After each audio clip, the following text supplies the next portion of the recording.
I used to believe big change came from big moments, huge, life-altering decisions, overnight transformations, the kind of stuff you see in movies where the main character wakes up one day completely different.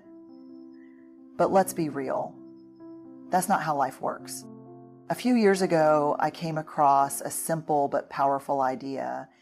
If you get 1% better every day, just a tiny shift, over a year, that adds up to nearly 38 times better than when you started.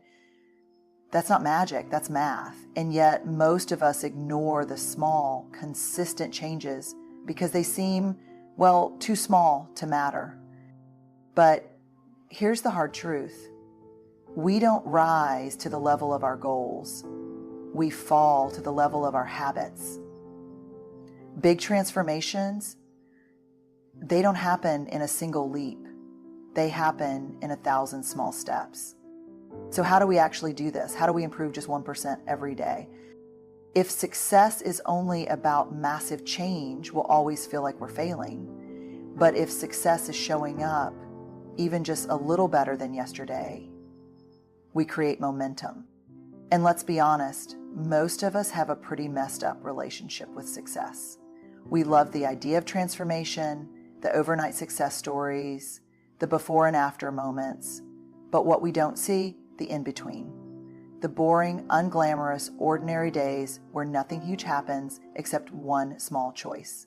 And yet, that's where real change lives. I used to think if I wasn't making some dramatic leap forward, I was standing still. If I wasn't crushing a goal, I was failing. Sound familiar? Maybe you've told yourself, I'll start when I have more time. I'll go all in when I feel ready. But here's the thing. Waiting for the perfect moment to make a big change is just a sneaky way we avoid the discomfort of starting small. There's actually research on this. Psychologists call it the all or nothing mindset. It's that belief that if we're not doing something perfectly, if we're not seeing massive progress immediately, it's not worth doing at all.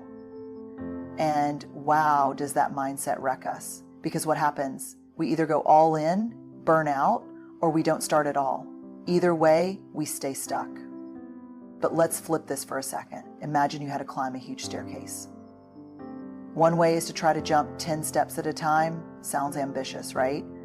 But you're probably going to trip, get exhausted, maybe even give up. The other way, one step at a time. Steady, intentional, no leaps necessary. You still get to the top, but without the exhaustion and frustration. This is why we need to redefine success, not as the big leap, but as the next step. Because if we only celebrate the big stuff, we miss the progress that's actually happening. Let's talk about Olympic athletes for a second. When they're training, they're not making massive improvements every day. They're making microscopic gains. Fractions of a second faster, a slightly better angle, a tiny increase in strength. But over time, those small changes add up to gold medals. The difference between winning and losing in elite sports isn't about who made one big improvement. It's about who made 1,000 tiny ones.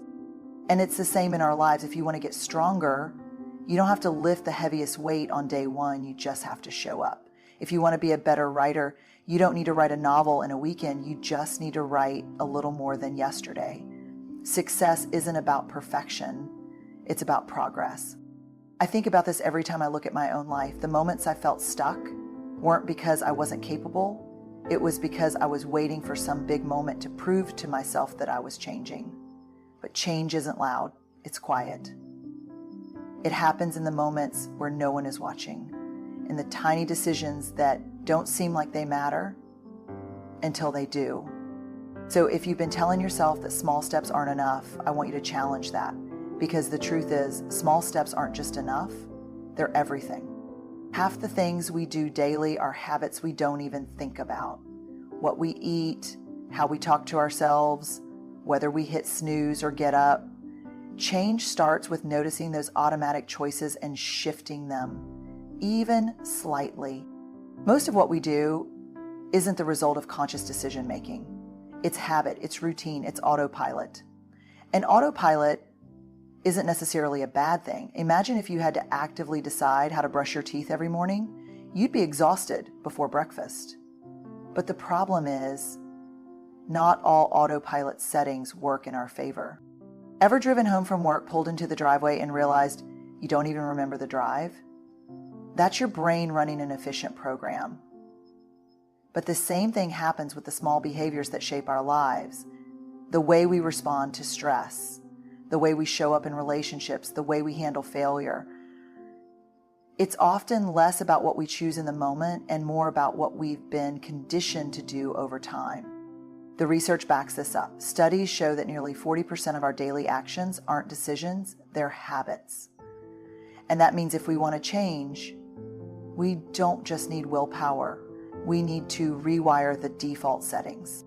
One of my favorite studies on this was done at Duke University. Researchers found that when people tried to rely on motivation alone, they struggled. But when they made small tweaks to their habits by changing their environment, adding small triggers, and making the right choices easier, they didn't just see temporary improvements, they made lasting changes. Think about something as simple as hydration. You don't need a grand strategy to drink more water. You just need to put a full bottle where you can see it. Want to spend less time on your phone? Move your charging station out of your bedroom. These aren't massive life changes, but they shift the autopilot setting. And let's talk about the way we talk to ourselves. Most of us have an inner voice that's been on repeat for years.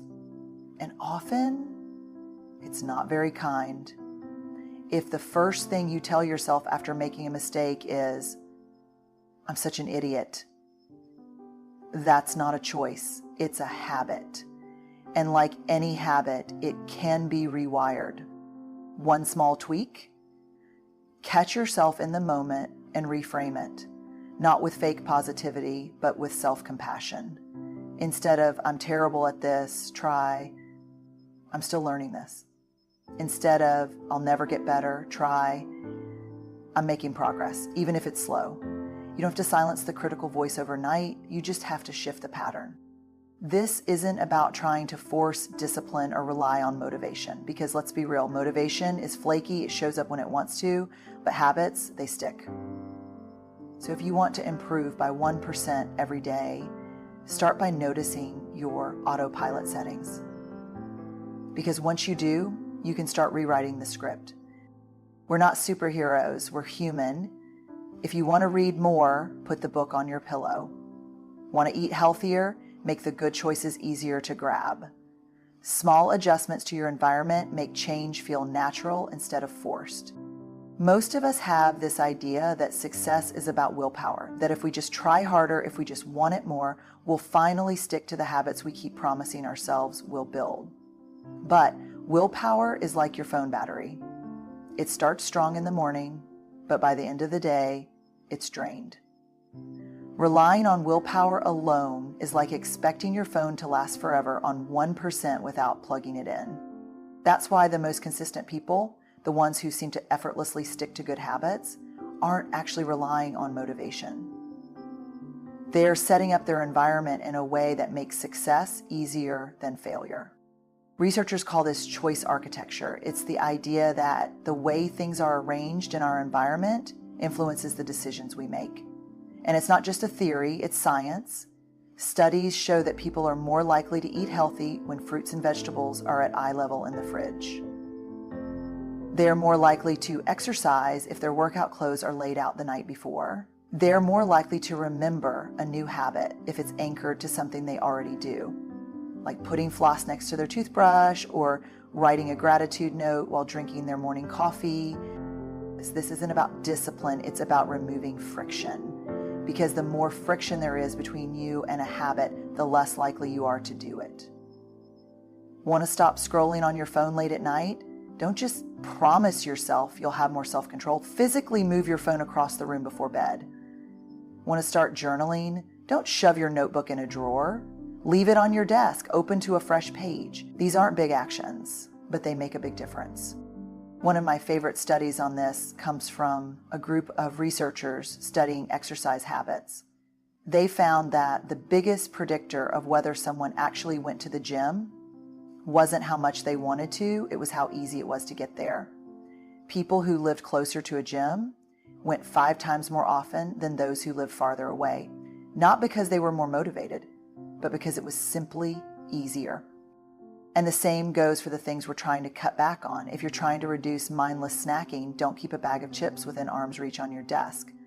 If you're trying to read more and watch less TV, don't just tell yourself you'll have more discipline.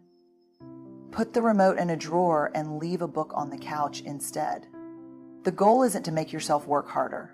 It's to make the right choices feel like the default. Because when something is easy, we do it. When it's hard, we avoid it. And if you want to improve by 1% every day, the easiest way to do it is to stack the deck in your favor. The hardest part of growth is the messy middle, the part where you're still awkward, still fumbling. But if you can tolerate being not great at something for long enough, you'll eventually be good at it. The problem is, most of us don't like being bad at things. We avoid it at all costs.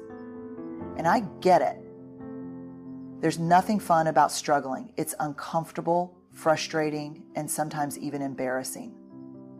But here's the truth. If you want to improve by 1% every day, you have to get comfortable with the discomfort of not being good yet. Psychologists call this the imposter curve. When we start something new, there's usually a burst of excitement. We're motivated, we're optimistic, we're picturing this future version of ourselves who is effortlessly skilled at this thing. And then reality hits. We stumble, we realize we're not naturally gifted, it feels hard, and this is where most people quit. Not because they're incapable, but because they mistake the struggle for a sign that they're not meant to do it. But struggling isn't a sign you're failing, it's a sign you're learning. Researchers have found that when people are slightly outside their comfort zone, they actually retain more information and build stronger skills than when things come easily. It's called the desirable difficulty effect, meaning the things that challenge us the most are also the things that shape us the most. In fact, studies show that people who struggle more in the learning phase actually perform better long-term than those who pick things up quickly. This is why kids learn so fast. They don't have the same shame around messing up that adults do. When a toddler is learning to walk, they fall constantly. They don't sit on the floor thinking, well, I guess walking just isn't for me. They get back up. They try again. And eventually they get it. But somewhere along the way, we lose that willingness to be bad at things. We become so uncomfortable with looking inexperienced that we avoid the struggle altogether. And that's a problem, because every skill, whether it's learning a language, building confidence, or getting better at your job, goes through the same cycle. Awkward, frustrating, messy, then gradually smoother. There's a reason experts in any field will tell you that the best way to improve is to spend more time in the stretch zone, the place where things feel just a little beyond your current skill level. Not too easy, not impossibly hard, just challenging enough that you have to push through discomfort. And here's the kicker. If you allow yourself to be bad at something without letting it define you, you unlock the ability to improve at anything. Because the only difference between the people who get better and the people who don't isn't talent. It's the ability to tolerate the messy middle long enough to break through to the other side. We think motivation comes before action, but it's actually the other way around. Small wins create momentum. When we acknowledge progress, even tiny progress, we reinforce the habit loop. Most of us have this belief that motivation is something we have to feel before we act. That we need a spark of inspiration, some rush of energy to finally get started. But research tells a different story. Studies show that motivation doesn't just happen, it's generated. And the easiest way to generate it, celebrate small wins. Now, I know what you might be thinking, a small win, that doesn't count, that's nothing. But let me tell you, your brain loves small wins. It's wired to respond to them. Every time you complete a task, no matter how small, your brain releases dopamine, the neurotransmitter associated with motivation, learning, and habit formation. And that little dopamine hit, it makes you want to do the thing again. There's actually a study from Harvard Business School that looked at what makes people feel the most motivated at work. The answer wasn't money, promotions, or even recognition from leadership. It was something called the progress principle. The research found that the single biggest boost to motivation was simply seeing progress, no matter how small. Just the act of completing something, checking something off a list, making even a little bit of headway created momentum. And this isn't just about work, it applies to everything. Want to run a marathon? You don't need to feel like a runner from day one. You just need to celebrate running for 5 minutes. Want to build confidence? Acknowledge the moments where you speak up, even if your voice shakes. Those little acknowledgments tell your brain, hey, we're doing this. This is who we are now. The problem is we often dismiss small wins because they don't feel big enough. We tell ourselves, it's just one workout, it's just one chapter, it's just one good choice. But small wins compound. One workout becomes 2. One good choice becomes a habit. And before you know it, you've built something solid. There's a reason so many successful people talk about the importance of making their bed in the morning. It's not because a made bed changes your life. It's because it creates an early win. It starts the day with a sense of progress. And progress, no matter how tiny, is what keeps us going. If you want to improve by 1% every day, don't wait for motivation to strike. Create it. Celebrate ridiculously small wins. Acknowledge every bit of progress, even when it feels insignificant. Because motivation isn't something you find, it's something you build. The truth is, transformation isn't about some big dramatic breakthrough. It's about the tiny, almost invisible choices we make every single day, the ones that don't feel like they matter until they do. If you commit to just 1% improvement every day, you won't feel the shift overnight. But one day you'll look back and realize you're stronger, braver, and further along than you ever thought possible. The hardest part, trusting the process, showing up even when progress feels slow, choosing the next right step even when it's uncomfortable. But if you can do that, if you can lean into the power of small habits, tiny shifts, and celebrating every bit of growth, you'll create a kind of momentum that's impossible to stop. You don't have to be perfect. You don't have to have it all figured out. You just have to begin. Good luck and thank you